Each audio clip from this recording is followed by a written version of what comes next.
Existe un universo lleno de universos que no conocemos, o que creemos conocer. En tiempos de urgencias y comunicación efímera, profundizar un tema y hacer una pausa para pensar es más complejo. Entender lo complejo es la tarea necesaria para mirar con claridad lo que está por venir y aquello que nos rodea en un presente que aún no comprendemos, porque es más complejo.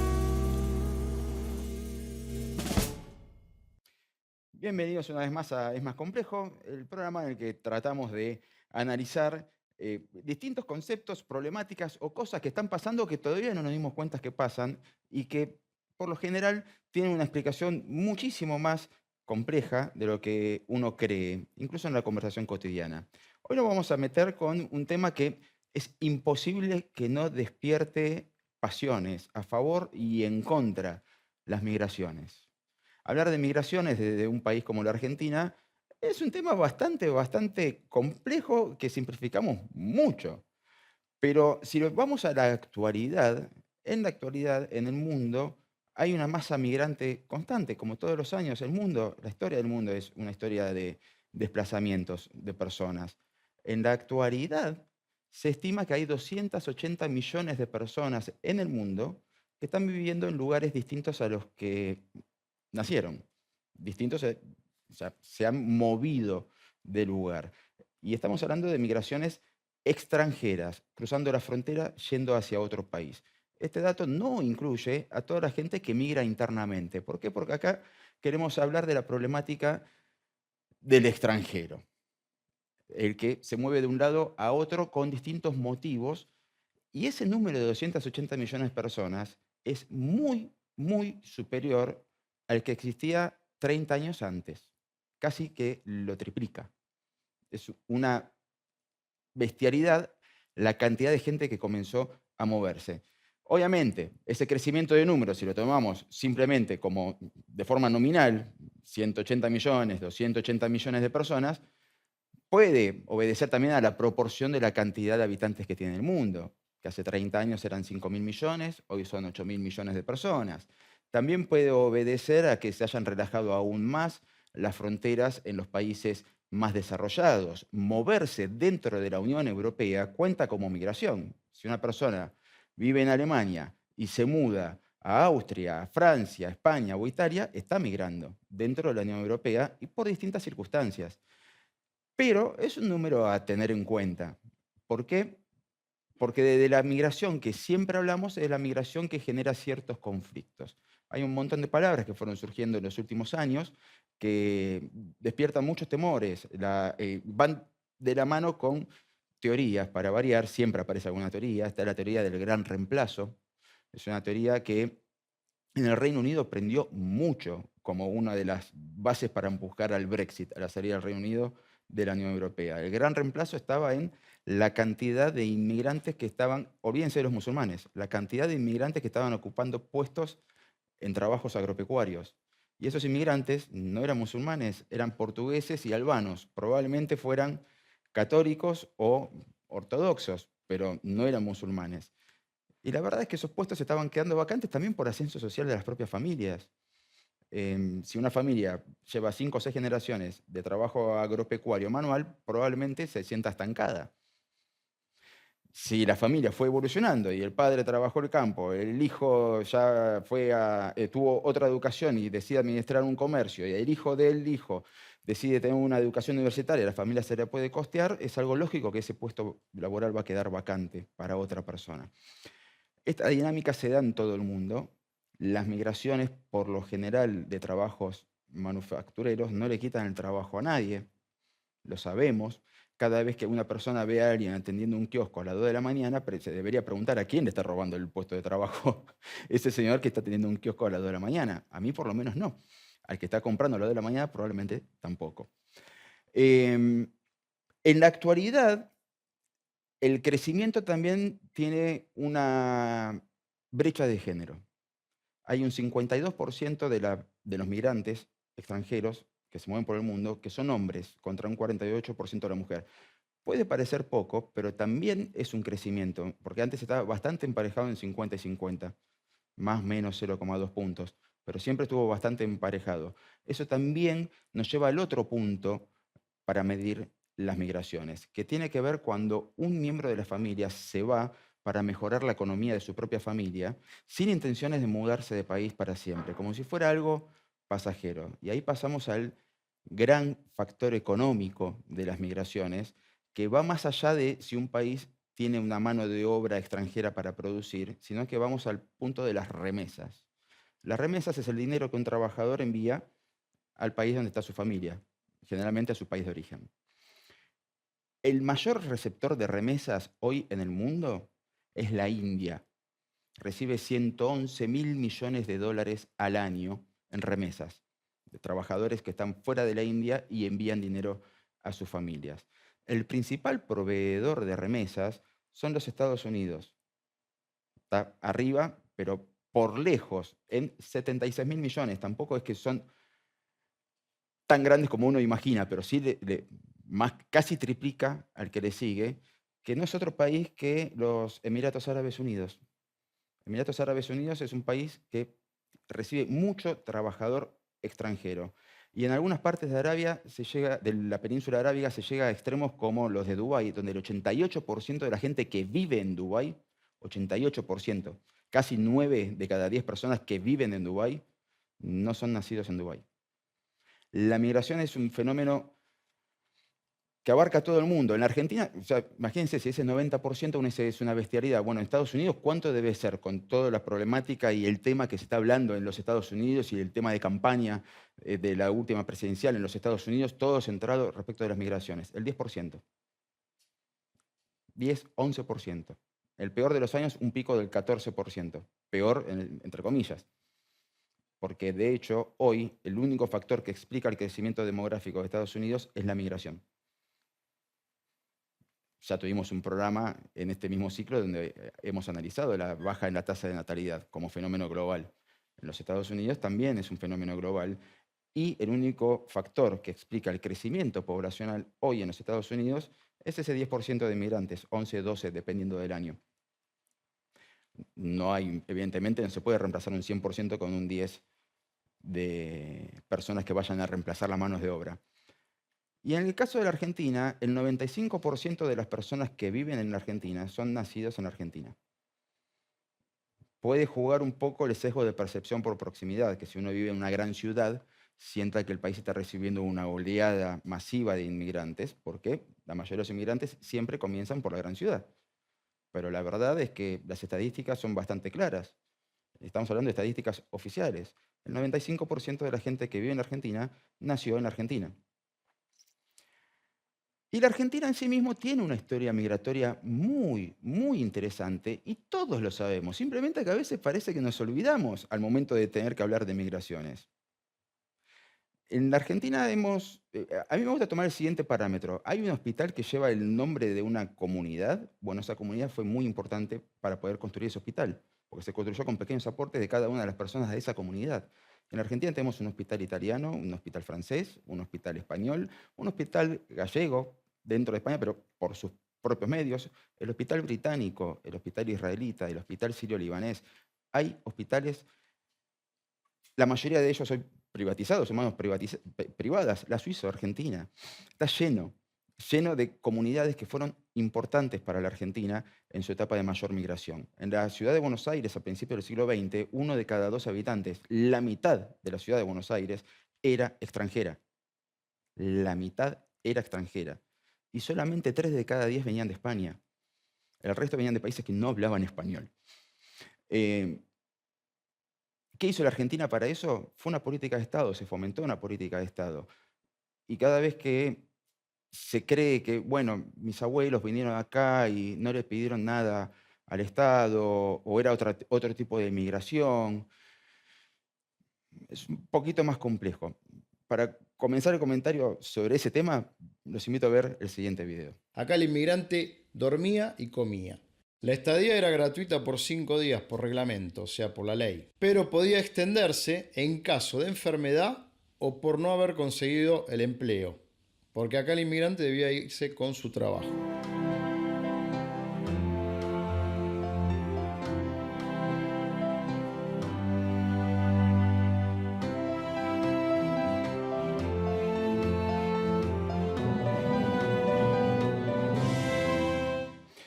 Esto que veíamos es un fragmento de un documental sobre el Hotel de Inmigrantes, un documental gratuito, está disponible en YouTube, lo súper recomiendo. Eh, el Hotel de Inmigrantes de la Argentina, que hoy funciona en la Dirección Nacional de Migraciones allí, fue construido, fue sostenido, fue mantenido. Las políticas hacia el inmigrante llegaba y era automáticamente en 5 días le daban los papeles a dónde podía ir a instalarse, los vacunaban a ellos y a todas sus familias, sin contar el pequeño detalle de un sistema de salud pública y de educación pública que hacía que muchos de esos hijos, todos los que tenemos apellido italiano hablamos castellano, así que en algo funcionó. El Estado les dio muchas cosas y era una política de Estado nutrirse de mano de obra extranjera para poder expandir la economía del país mucho más rápido de lo que podía hacerse con la escasa población que tenía la Argentina en aquel momento. Ahora, en algún momento algo se cortó, en algún momento hubo un cambio de chip o empezó a primar el concepto de yo llegué primero. Hay una política inconsciente, y bastante inconsciente y colectiva de la asimilación. Por lo general, en la Argentina la mayoría de los extranjeros terminan siendo asimilados. Repito, todos hablamos castellano, tomamos mate, tenemos gustos que son muy, muy de Argentina. Hay una política de asimilación que fue eterna, forma parte de las sociedades con mucho movimiento migratorio.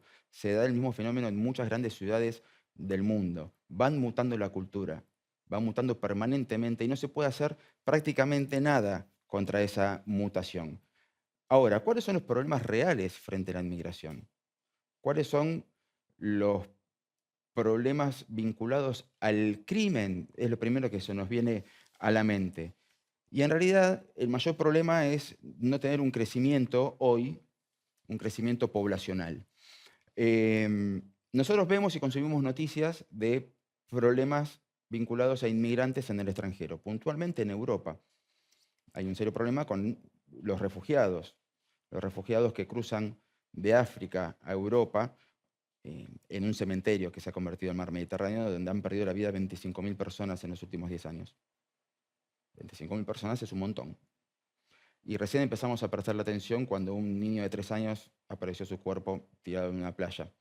Le prestamos atención en aquel entonces, después pasó otra cosa, y después la guerra civil siria y el derrame de refugiados hacia Europa y las políticas que van aplicando distintos países, sin importar el costado ideológico que tengan, porque más allá de las campañas, muchas veces se utiliza la cuestión migratoria para las campañas políticas, pero hay otros países, sobre todo los países nórdicos, donde no importa si gobiernan la izquierda o la derecha, empezaron a poner ciertas restricciones para algo que antes era indiscutible. Las personas tienen libertad de circular entre todos los países. Es uno de los pilares de cualquier constitución de las revoluciones liberales del siglo XVIII-XIX para acá. Bueno, esos pilares hoy están en veremos. La mayoría de los países están yendo hacia una política de puertas controladas, a veces cerradas. Cada vez que se dice puertas cerradas es bastante imposible. No se puede frenar la inmigración. Lo que sí, cuando uno cierra las puertas, termina fomentando un costado un poquito más ilegal, porque prácticamente nadie que tenga la vida resuelta se arriesga a entrar de forma ilegal a otro país. Independientemente de si cumplimos o no con las leyes, el tema de hoy no es ese, sino el mundo va camino a una política de puertas cerradas. ¿Qué va a pasar con los lazos de amistad de los países limítrofes? No hablo de la Argentina, hablo del resto del mundo. Repito, traerlo a la Argentina, agarrar ese problema en la Argentina cuando tenemos una tasa de migración bastante baja respecto de los países desarrollados, es un poco exagerado. Ahora, si lo traemos a la cuestión regional, somos el país que más inmigrantes reciben. Con lo cual, ¿qué tanto se mueven los pueblos en la región? Si somos 95% de nacidos y al mismo tiempo somos el país que más recibe, ¿qué tan grande es el movimiento social de los pueblos que se van desplazando en el cono sur? Para abordar este tema y otros tantos que van hacia esta actualidad de un discurso de vamos a cerrar las fronteras y metemos a todos en la misma bolsa, si son refugiados, si son criminales, si son trabajadores, si son ilegales, si entraron con permisos, ¿qué hacemos? Si el mundo va camino a cerrar sus puertas, incluso los países históricamente receptores de inmigrantes como los Estados Unidos, ¿ese es el mundo que se viene? ¿Es un mundo posible? Para charlar de todo esto y más sobre este tema, los invito a la entrevista que tendremos en el próximo bloque. Después de este pequeño corte, ya venimos.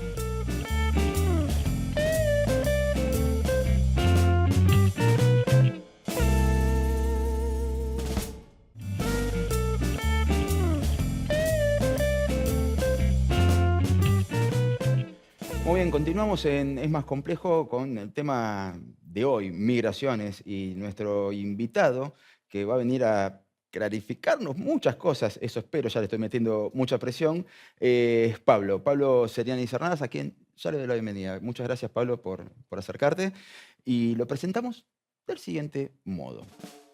Pablo Seriani Cernadas es magíster en Migraciones Internacionales por la Universidad de Valencia, es doctor en Derechos Humanos por la Universidad de Valencia, es director de la especialización en Migración, Asilo y Derechos Humanos de la Universidad Nacional de Lanús y es vicepresidente del Comité de Naciones Unidas para la Protección de los Derechos de Migrantes y sus familiares.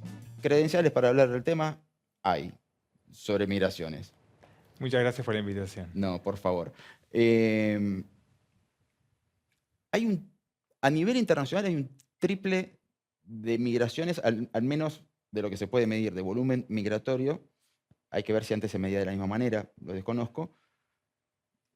Muy superior al de hace 30 años. O sea, se está moviendo mucha más gente que hace 30 años. Proporcionalmente, no sé si por la cantidad de habitantes que tiene el planeta eso es un dato significativo o no. Pero sí se están abordando un montón de políticas a nivel internacional de qué hacemos con los migrantes, puntualmente con los refugiados, en Europa con una problemática, en Estados Unidos con otra, y nosotros que vemos y cada tanto decimos algo.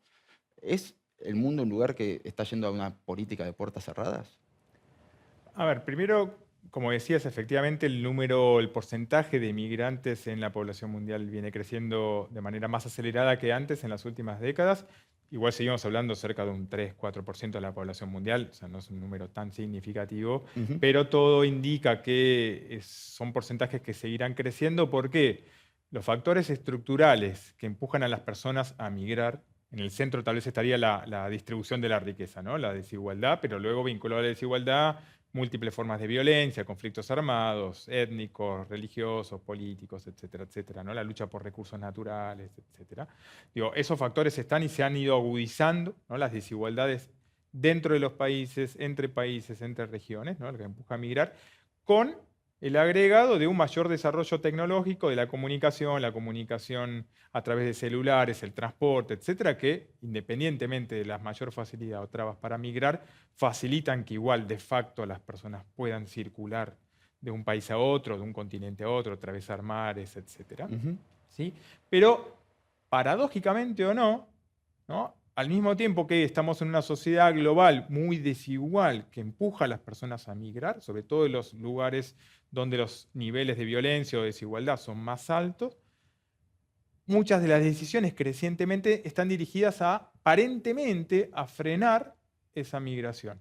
¿Por qué digo aparentemente? Porque efectivamente esto ocurre, ¿sí? Y hay dispositivos de militarización, construcción de muros, reformas normativas para que las personas no puedan ingresar o detenerlas y luego deportarlas. Digo, esto ocurre objetivamente, pero al mismo tiempo otro aspecto estructural de la realidad tal como la conocemos hoy, sobre todo en muchos países del norte, es la necesidad de cada vez más mano de obra, tanto por baja de natalidad como por diferentes áreas de los mercados de trabajo de esos países que no son atractivas para la población local y finalmente se convierten en oportunidad, pero también en necesidad de esos países, de personas que lleguen y trabajen. Ahora, si no tienen un permiso para ingresar e ingresan por lo que llamamos fronteras porosas, algunos ingresan, otros no, algunos son devueltos, otros no, son quienes luego cubren funcionalmente buena parte de esas economías en la parte de agricultura, de minería, trabajo doméstico, cuidado de personas en general, limpieza, hotelería, gastronomía y otras áreas, textil, donde los niveles de informalidad, de desprotección del trabajo son mucho más altos, ¿no? Entonces hay una paradoja, pero no tanto, ¿no? De frenar la migración, pero también seleccionarla, ¿no? Seleccionarla favoreciendo a quienes ingresen de determinadas nacionalidades, quienes ingresen personas muy formadas de países de origen, no sé, en materia tecnológica, por ejemplo, pero luego quienes ingresen un poco más informalmente, para cubrir esas otras necesidades también. Entonces es una cuestión estructural en origen, pero también en destino para que la migración ocurra, pero que ocurra de determinada manera y no de otra. Entonces hay un uso político también de cómo ocurre, depende también de las diferentes circunstancias en cada país, ¿no? Entonces es bastante complejo en ese sentido. Yo te escuchaba y pensaba que uno por ahí está acostumbrado a hablar de la migración hacia afuera de la Argentina. Se da un fenómeno un tanto extraño. Por lo general, el que migra de la Argentina es una persona formada, Ujú, en la mayoría de los casos que conocemos, ¿no? ujú. De contacto, ¿no? Sí. Fulanito se fue a vivir a Barcelona. Bueno, ¿qué fue a hacer? No, pegó un trabajo allá, qué sé yo. Ah, bueno, listo, fantástico. Pero al mismo tiempo, cuando uno ve el migrante en su mayoría, cuando hay una cuestión de tecnológicamente puedo trabajar de cualquier lugar del mundo para cualquier empresa, ¿por Ujú, qué me estoy yendo de mi país? ujú. Y ahí es donde uno se encuentra con, bueno, cómo se está viviendo en ese país. Yo dudo mucho que ese número espeluznante de muertos que hay en el Mediterráneo eh, pudiera llegar siquiera a ocurrir algún intento de cruzar el Mediterráneo de forma ilegal si en tu país estuvieran las cosas más o menos aceptables. Sí, sí, efectivamente. De hecho, bueno, en ese contexto particularmente de migración africana a Europa o migración centroamericana o del Caribe, por ejemplo, de Haití a Estados Unidos u otras regiones, o del sudeste asiático hacia Australia, ¿no? Por poner Sí, sí. situaciones bastante similares. Digo, existen, las explicaciones van básicamente en ese sentido, ¿no? De países donde las causas que empujan a la población a migrar son causas casi de supervivencia, ¿no? Y ahí tal vez hay una diferencia con el ejemplo de Argentina, ¿no? De qué tipo de sectores sociales y con qué formación es la población que migra desde Argentina, ¿no? De hecho, hay una frase famosa en Senegal y en otros países de África Occidental que es Barça o Barsac. Barça, Barcelona, como el dorado contemporáneo, ¿no? La imagen que llega a través de los celulares, de la televisión, como, Ujú. bueno, ahí puedo vivir o con condiciones mínimamente dignas que no estoy teniendo en mi lugar, sea por violencia, por cuestiones de pobreza más profunda. Y Barça, que es en Wolof, una de las lenguas oficiales de Senegal, muerte. ¿No? No, entonces es como, ¿no? esa expectativa de la migración como una experiencia de supervivencia, y es así que a pesar de las miles de personas que fallecen en el Mediterráneo o en el Atlántico intentando llegar a Islas Canarias, en el Mar Caribe, las personas que salen de Haití, hoy en la selva del Darién, ¿no? En la frontera entre Colombia y Panamá, y las miles de personas que están Desaparecidas. desapareciendo o falleciendo en eso, atravesando México, territorio controlado por carteles de narcotráfico, en connivencia muchas veces con fuerzas de élite del ejército mexicano, del Instituto de Migración. Y la gente igual sigue transitando esas rutas, ¿no? Eso hace que las causas que la empujan a salir son mucho más poderosas que los riesgos que pueden asumir, mujeres inyectándose anticonceptivos porque saben el riesgo de violencia sexual en las rutas migratorias. También por eso es muy injusto que a veces la representación política y comunicacional sobre esas personas que migren es hablarle de ilegales, ¿no? Presentarlos como una suerte de amenaza, una invasión. Yo lo primero que se me viene a la cabeza es valentía, ¿no? Es salir con tus hijos a los hombros en una situación súper precaria, sabiendo los riesgos que se van a enfrentar Con lo opuesto. para buscar una oportunidad de vida, para buscar dignidad que no se tiene en el país de origen, ¿no? Entonces, que luego a esas personas se las represente de esa manera, ¿no? Y se tejen, ¿no? Luego políticas y decisiones sobre esas personas como si fueran un peligro para la sociedad que las recibe. Bueno, es muy cruel, ¿no? Y es muy injusto porque incluso Argentina, toda nuestra historia de migración, es independientemente de los papeles, ¿no? La gente venía como podía, en los barcos, a trabajar en los Sí, campos, de a hecho, hay trabajar mucha gente que escondidos. no ha podido tramitar la ciudadanía porque se encontró con que el pasaporte del abuelo, del bisabuelo, había sido mal anotado. Entonces, un Exactamente, y papel eso, mal anotado es un papel sí, que no sirve. y no fue un obstáculo para que quienes luego se quedaron aquí se asienten, intenten conseguir un trabajo, sea en el campo, sea en el puerto, donde fuere, y luego tengan hijos, y proyecten esa integración, ese cambio que vinieron a buscar a partir, ¿no? De manera intergeneracional, ¿no? Con lemas como mi hijo el doctor, ¿no? Esta cosa de la educación como una forma, ¿no? de ascenso social, Ahora, de crecimiento e integración. acabas de mencionar la palabra integración, que es algo que en Argentina, bueno, está más que claro, ¿no? Si yo me apellido Luca y hablo castellano, evidentemente hubo una política de integración en alguna parte de mis ancestros. Por lo general, es uno de los temas de conversación, puntualmente para pegarle a las políticas migratorias en los países desarrollados, la no integración de los inmigrantes refugiados en su mayoría del mundo árabe musulmán, por una cuestión religiosa y de costumbres. ¿Deben los países volver a aplicar políticas de asimilación o no hay nada que pueda contrarrestar ese pensamiento?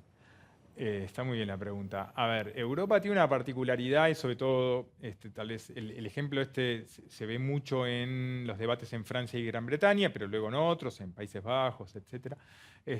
¿Por qué pongo el acento ahí en Francia y Gran Bretaña? Porque buena parte del origen de la migración, tanto de países africanos como de países asiáticos, muchos de mayoría de religión musulmana, se inicia en época colonial. Cuando digo época colonial no digo siglo XVI, no siglo XX. Pakistán, India y Bangladesh para el Reino Unido. Hasta 1960, 1970, varios países eran todavía colonia formal de Francia y Gran Bretaña, o en todo caso de Portugal, las últimas, etc. Entonces, el primer proceso migratorio importante de esos países es forzadamente en época colonial, ¿no? La metrópoli llevando gente a vivir a París, a vivir a Reino Unido, a Londres, etc. Luego, para reconstruir esos países post-Segunda Guerra Mundial, ¿no? Hay procesos formales deliberados. Claro, lo que pasa es que luego eso va generando un poco en cadena, como ha pasado siempre la migración en Argentina, que es esta migración de redes, ¿no? Que luego vengan los hijos, los nietos, sobrino, el que era vecino, ¿no? Y eso fue atrayendo más migración a esos países, también por cuestiones de mercado de trabajo, etc. Claro, el problema fue que buena parte de esos procesos de migración carecieron de políticas de integración en igualdad de condiciones, ¿no? De alguna manera, cierta mirada colonial, en época colonial, que era, bueno, los derechos son para quienes vivimos acá, otra realidad es para quienes viven en nuestras colonias. Bueno, cuando eso terminó y la población ya estaba dentro de los países europeos, no fue acompañada de una lógica de integración con igualdad de derechos. ¿Por qué digo esto? Si uno toma hoy las estadísticas socioeconómicas de París y el Gran París, las estadísticas del Gran París, de los banlieues, ¿no? Hay una película muy conocida de los 90 que es El Odio, que descubre esa realidad, y que hoy está muy vigente. Las estadísticas de esos barrios son estadísticas de América Latina. Las estadísticas de París son estadísticas del corazón de Europa rica, hoy. ¿Sí? Entonces, esto tiene que ver con un legado de un tratamiento desigual, incluso a franceses que tienen 3, 4, 5 generaciones, ¿no? Entonces, hay un tema estructural de racismo, como lo hay en Argentina, con otras dimensiones, o con otro pasado, diríamos, y eso ha ido generando de alguna manera desigualdad, niveles de conflictividad, niveles de violencia, etcétera, sobre los cuales luego, ¿no? Hay una acusación de no querer integrarse. Entonces, complejo, ¿no? Porque por un lado hay un trato de décadas de desigualdad y luego una acusación de no querer integrarse, más los conflictos internacionales y el rol de Europa en esos conflictos, ¿no? Y el surgimiento del terrorismo, Sí, ¿no? El surgimiento del terrorismo hasta hizo de factor de atracción a jóvenes franceses, bisnietos de franceses. ¿Cómo se pueden unir al terrorismo, a Al-Qaeda, personas que nacieron en Francia, con padres, abuelos? Sí, ¿no? sí, Entonces sí. es bastante complejo en ese sentido. Entonces, volver al asimilacionismo hoy es prácticamente imposible porque un porcentaje importante de la población francesa o de otros países de Europa es musulmana y es francesa como cualquier otra. El tema es con qué igualdad es tratada, ¿no? Entonces es bastante... Necesito recordar que en el Reino Unido, lo que, no me acuerdo el nombre que los nuclea, pero era algo así como la Asociación Británica de Musulmanes, le habían presentado a la nueva Scotland Yard un listado que eran varios cientos de chicos, hijos de familias musulmanas que habían salido del Reino Unido y no sabían a dónde habían ido. Se lo llevaron como diciendo, ojo con esto. Y nada, años después, cuando empezaron a aparecer los primeros terroristas, estaban en ese listado y los tipos dijeron, se los facilitamos nosotros, ¿cómo nos acusan de no querer integrarnos? Tal cual. Y aún así, estamos hablando de una ínfima minoría, ¿no? La gran mayoría no es la que representa los medios o el debate político. Finalmente la gran mayoría es parte de esa sociedad, digo, con igualdad o no, digo, es parte de las dinámicas, de la economía, de las culturas, de cualquier aspecto de la vida cotidiana, en una escuela, en un barrio, en una asociación civil, digo, en la política, ¿no? Digo, están representados en los diferentes partidos políticos, incluso el gobierno anterior del Reino Unido, que terminó hace pocos meses, digo, buena parte de sus líderes eran de origen musulmán, Y son era un quienes partido promovían conservador. la política migratoria más dura, Ujú. ¿no? Un acuerdo para enviar a gente que está llegando a Gran Bretaña escapando de los talibanes y los querían enviar a Ruanda, ¿no? A partir de un acuerdo bilateral de, ¿no?, esta lógica de control de la migración, de llevar a personas de un lado a otro como si fueran objetos, y que tiene que ver de vuelta, ¿no?, con la politización de un tema que es estructural, ¿no? La migración está aquí, es un elemento ya estructural de, por lo menos durante todo este siglo que tenemos por delante.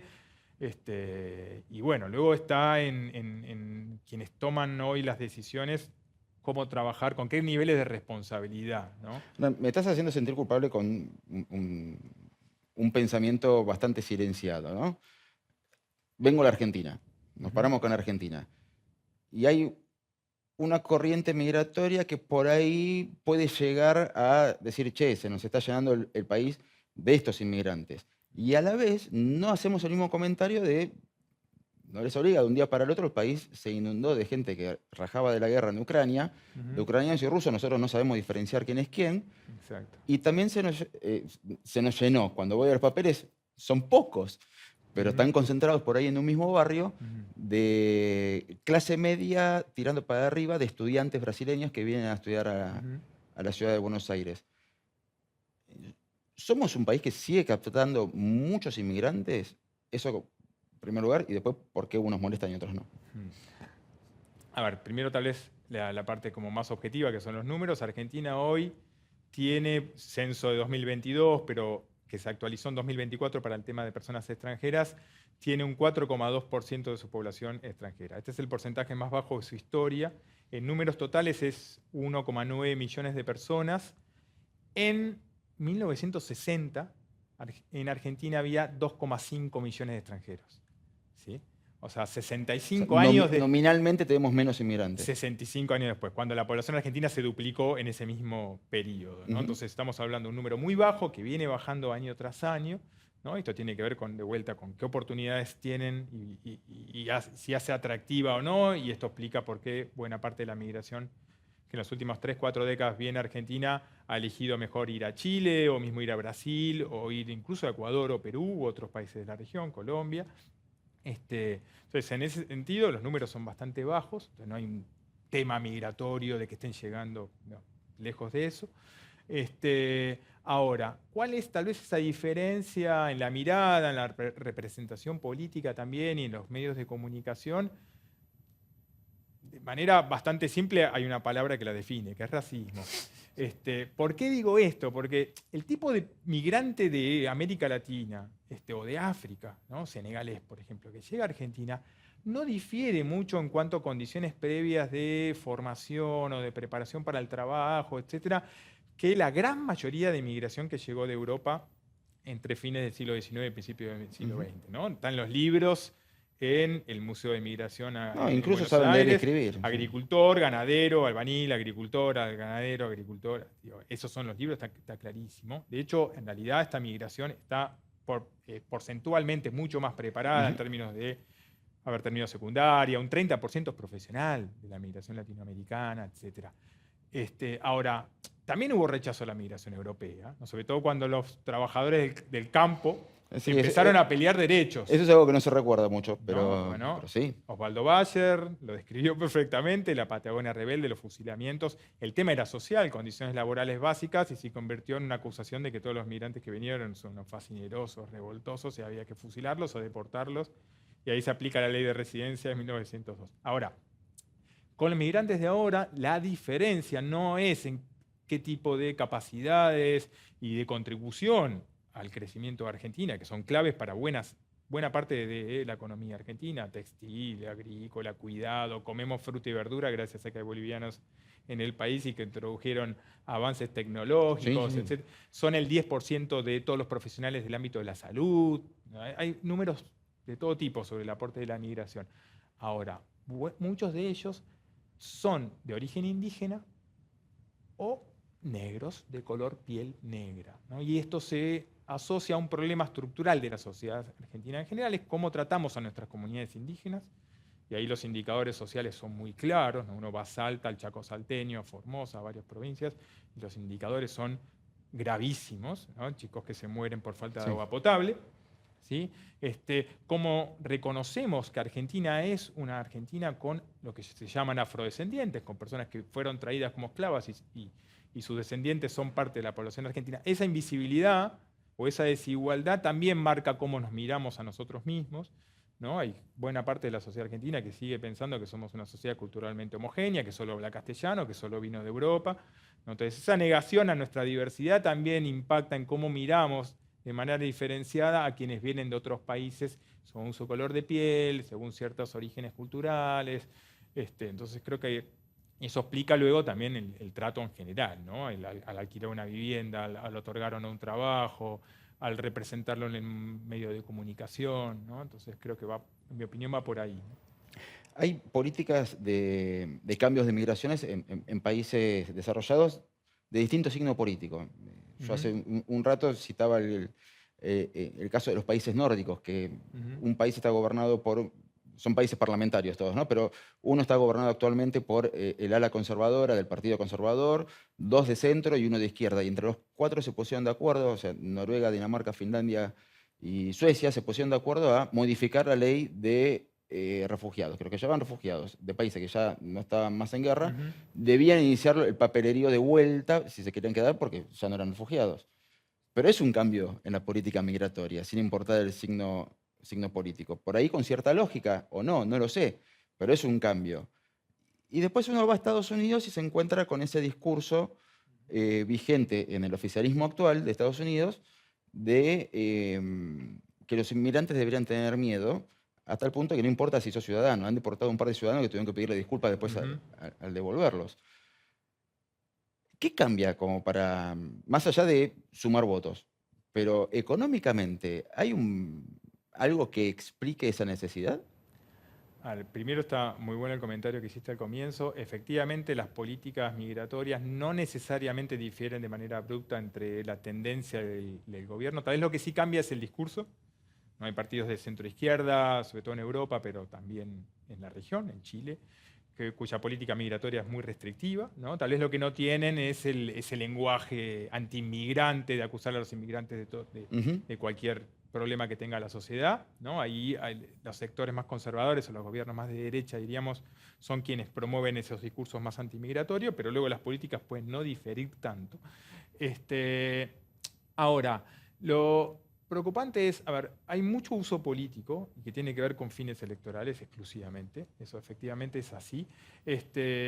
¿Por qué digo? Porque luego la realidad difiere y mucho de esos discursos anti-inmigración. La realidad en Estados Unidos, por ejemplo, la gran mayoría de las personas que hoy, incluso personas que ya tienen la green card o que tienen incluso han adquirido la nacionalidad, pero sobre todo las personas que están en situación indocumentada, que no tienen un permiso de residencia. Muchas de ellas llegaron hace 5, 10, 20 o 40 años o 50 años a Estados Unidos, tienen hijos estadounidenses, nietos estadounidenses, son parte de la realidad social económica de Estados Unidos de manera estructural, ¿no? De hecho, los últimos informes que tienen 1 o 2 años, las personas sin permiso de residencia, ya no estoy hablando de las decenas de millones de migrantes con permiso, aportan casi 100.000 millones, o sea, 100 billones por año a la economía estadounidense. ¿Sí? O sea, no solo no cometieron ningún tipo de delito, otra cosa es la persona que cometió un delito grave y la sanción que le debe corresponder. O sea, si mañana van a una huelga, los ilegales hacen un buraco en la economía, digamos. Automáticamente. Gran parte, cuando tanto gobiernos demócratas como republicanos han profundizado las políticas de deportación, ahora especialmente porque van haciendo redadas, ¿no?, por las ciudades, etc., ¿no?, persiguiendo a personas que no tienen permiso de residencia por decisión política. Eso no es un crimen y no hay víctima, ¿sí? Cada vez que esto pasa, no solo hay, ¿no?, quienes defendemos los derechos de las personas migrantes, salimos a protestar o a decir esto es mal por esto, porque se están violando tratados internacionales, las constituciones, son los empresarios los que tal vez de manera más implícita van a dialogar con el gobierno y dicen, miren, si ustedes siguen a este nivel de deportación, no tengo trabajadores. Si yo no tengo trabajadores, ustedes no comen. Estados Unidos deja de comer todo lo que produce el campo californiano automáticamente y eso irradia en transporte, en gastronomía, en hotelería y en todo lo que te imagines a partir de ahí. Lo mismo para otras áreas de la economía. Entonces hay una mirada bastante hipócrita sobre cómo se conforman esas sociedades para uso político que genera daño, ¿no? Porque luego separa familias, deporta personas que están hace décadas ahí sin haber cometido ningún tipo de delito, sin generar ningún tipo de daño, al revés, siendo parte de esa economía. Entonces hay una mirada muy sesgada, ¿no? Que se construye desde lo político, desde lo comunicacional, sobre lo que supone esas personas. Sí, no tienen un papel. Pero ese no tener un papel tiene que ver con una oposición a otorgarle ese papel. Yo digo siempre, ¿por qué lo miramos desde la seguridad a esa realidad? No sé, esa familia que le falta un papel, pero que están todos trabajando en una... Eso es un tema laboral, es un tema social, de inclusión social. Incluso tributario, porque si además la persona tuviera permiso para trabajar, sus condiciones de vida, la vivienda que compraría, la inversión en educación y salud de sus hijos. Y sin embargo, no solo que esto no se ve, sino que luego se adoptan políticas, como pasa en Estados Unidos, como acaba de pasar en Argentina con la reforma de la ley de migraciones, que proponen negarle derechos o excluirlo de derechos. Por ejemplo, el sistema sanitario. Y yo digo, bueno, pero a ver, alguien que comete un delito gravísimo, ¿pierde el derecho a la salud? ¿Pierde a ser atendido cuando tiene un problema? No.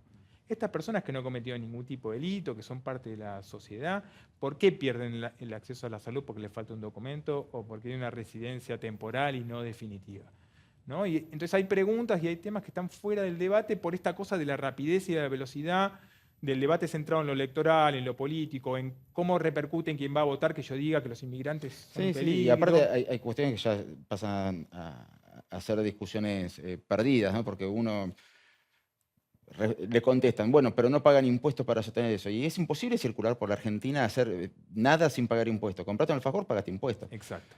Ahora, yendo al factor meramente económico y hablando de Argentina, te cito, Alemania, para poder sostener su sistema previsional, necesitó empezar a traer inmigrantes y aplicó una medida de fomentar la migración calificada porque necesitaba cubrir un montón de puestos de trabajo para mantener a los jubilados. Exacto. Por la caída de la tasa de natalidad y el ascenso social. Dos factores que hacen que determinados empleos nadie los quiera. Si mal no recuerdo, Dinamarca hizo lo mismo y creo que Países Bajos iba camino a hacerlo, o Bélgica, no me acuerdo ahora. La Argentina, que está prácticamente estancada su crecimiento poblacional. Uno dice, no, pero pará, somos 2 millones más. Es muy poco en comparación a cómo se crecía antes. Y frente a esta tasa de caídas de natalidad, ¿se puede aplicar una política de migración y fomentar determinado tipo de migración o eso también es discriminatorio? No necesariamente. A ver, te agrego a lo que decías, el crecimiento del PBI de España, que fue los que más creció a nivel mundial en los últimos 5 años, el 80%, por informe oficial del gobierno español, se debe a la incorporación de migrantes a la economía española. Efectivamente, el caso argentino, perfectamente podría promocionar la migración, pero de vuelta, ¿cómo atraes la migración? No la atraes con una ley abierta, sino la atraes con oportunidades, ¿no? La economía argentina no puede ser la que es hoy, ¿no? La crisis que tiene el país. ¿Qué te ofrezco para que largues tu casa? Exactamente. Por eso a veces cuando se dice, bueno, no queremos que vengan más migrantes, hago una política cerrada. No, eso no va a frenar la migración si hay oportunidades de trabajo y tu propia economía los necesita. ¿Sí? Ahora, si tu economía es la que es, por más ley abierta que tengan, las personas no van a venir y es por eso que está bajando la migración a Argentina. Promoverla no sería necesariamente discriminatoria, lo que sí sería discriminatorio es si, yo promuevo que vengan de determinado país, pero luego vienen de otro país, por ejemplo, a pedir asilo, ¿no? Personas que están escapando de determinadas situaciones, y digan, no, te lo voy a negar, ¿no? Porque ahí ya hay un derecho en juego. Había un barco de refugiados sudaneses, guerra civil, ¿qué hacemos? Exactamente, ¿no? Y es lo que está pasando, ¿no? Mencionabas antes Europa, países europeos, es lo que está pasando, lo cual es muy, muy contradictorio con lo que los propios países del norte han promovido, ¿no? En la Declaración Universal de Derechos Humanos, esto es 1948, post Segunda Guerra, existe el derecho humano a solicitar asilo. ¿Por qué ese derecho está ahí? Porque Estados Unidos y Europa peleó contra el bloque soviético que las personas que se quisieran escapar de la Unión Soviética puedan efectivamente ser recibidas, ¿no? y comprometerse a proteger a esas personas. Hoy son esos países los que más impiden que las personas que necesitan salir de su país efectivamente salgan, y son las que están promoviendo que cuando esas personas lleguen las pongan en una cárcel migratoria semanas, meses o años y las mande de vuelta, o directamente las mando de vuelta sin siquiera procesar su solicitud, ¿no? Está habiendo un cambio en ese sentido muy profundo de las bases de lo que podríamos llamar el Estado de Derecho y la protección a personas que tienen que emigrar, construidas post Segunda Guerra Mundial, ¿sí? Ahora, políticas de promoción, de vuelta sí podría haber. Argentina las necesita, claramente necesita más población. Tenemos un territorio enorme, recursos naturales enormes. Y subpoblado.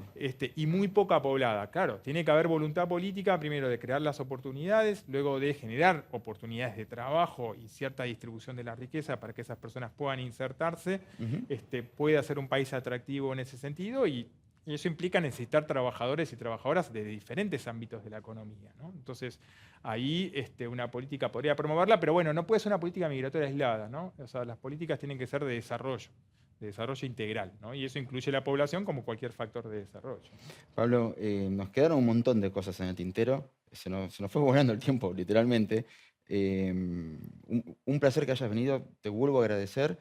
Y nada, va a dar para largo. Siempre dio tela para cortar la cuestión migratoria, acá y en todas partes del mundo. Si el tema es larguísimo, nosotros en la universidad damos un curso de un año y nos quedamos cortísimo para hablar de cada tema, pero bueno, te agradezco muchísimo, es importante para nosotros poder hablar con cierto tiempo y cierta profundidad sobre este tema en el que trabajamos, así que nada, muchísimas gracias. Gracias a vos.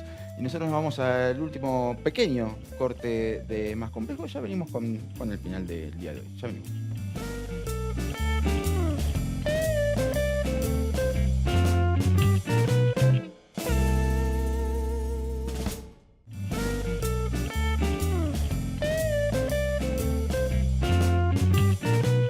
Para cerrar les quiero contar una historia que probablemente parte de la historia hayan escuchado más de una vez, al menos en la escuela. Y tiene que ver con algo que ocurrió en la ciudad de Buenos Aires en el año 1919, a principios de 1919. Luego de la huelga en los talleres Bacena, a principios de enero del 2019 comienza lo que se denominó la Semana Trágica. Quedó en la historia como la Semana Trágica. Ya saben, esa represión brutal que hubo contra todo lo que se moviera y que dejó un conteo de muertos muy, muy alto, y el primer pogromo ocurrido en Argentina, en el barrio de Once, y un conteo que según la Embajada de los Estados Unidos había superado los 1000 cadáveres en las distintas morgues que pudieron relevar. Cito a la Embajada de Estados Unidos porque fue el único que se movió para contabilizar los muertos. En medio de ese sentir que se movía con temor hacia el comunismo que había triunfado en la Unión Soviética, mezclándolo con los trabajadores y los sindicatos, que en aquel entonces en su mayoría eran o anarquistas o comunistas, surgió un grupo parapolicial que se autodenominó la Liga Patriótica. Eso sí les va a sonar, la Liga Patriótica. Lo que no se cuenta mucho del accionar de la Liga Patriótica es quiénes eran sus miembros. Pero para comenzar les voy a leer textual el documento sobre el cual se había constituido la Liga Patriótica. Prometieron estimular sobre todo el sentimiento de argentinidad, tendiendo a vigorizar la libre personalidad de la nación, cooperando con las autoridades en el mantenimiento del orden público y en la defensa de los habitantes, garantizando la tranquilidad de los hogares únicamente cuando movimientos de carácter anárquico perturben la paz de la República. La pregunta número 1 es, ¿y vos quién sos para hacer todo eso? Y la pregunta número 2 es, ¿alguna vez escucharon los nombres que lo integraban? ¿Qué era la argentinidad en el año 1919? ¿Y qué nombres lo integraban?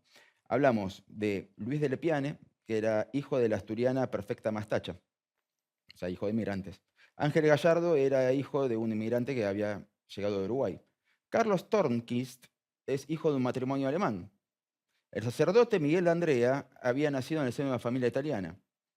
Francisco Moreno era hijo de una mujer llegada de Inglaterra de apellido Schweitzer. Y también estaba Peter Christoffersen, nacido en Noruega y llegó a la Argentina con 26 años. Dudo mucho que supiera hablar castellano correctamente. Todos malentonados, obviamente, por el general Eduardo Domecq, que había llegado a la Argentina desde el Paraguay durante su infancia, y el almirante Eduardo O'Connor, cuyo apellido está claro que tampoco llevaba 8 generaciones viviendo en la Argentina. Y ahí es donde uno se pregunta, ¿era realmente para preservar la argentinidad? ¿O era una cuestión más vinculada a yo llegué primero y el conservar algunos lugares y que no se modifique el statu quo? Porque la Argentina mutó igual, pero ya había mutado. O sea, en 1919 ya estábamos viviendo a pleno el gobierno de Irigoyen. Ya había mutado y va a seguir mutando constantemente. Y va a seguir mutando a partir de hoy también. Porque el mundo es un gran misterio hacia dónde va y de dónde viene también. Es muy fácil hablar de la historia, no sabemos a dónde vamos a ir a parar. Pero la historia de la humanidad, si hay algo que tiene y es muy, muy claro, es que es una historia de pueblos que se van moviendo permanentemente, todo el tiempo, en todo lugar, sin importar la época de la historia de la que hablemos. Siempre va a haber alguien que vive en un lugar donde no nació. Mi nombre es Nicolás Luca, esto ha sido Es Más Complejo, y sigan con la programación del Canal de la Ciudad. Yo los espero en la próxima emisión. Hasta pronto.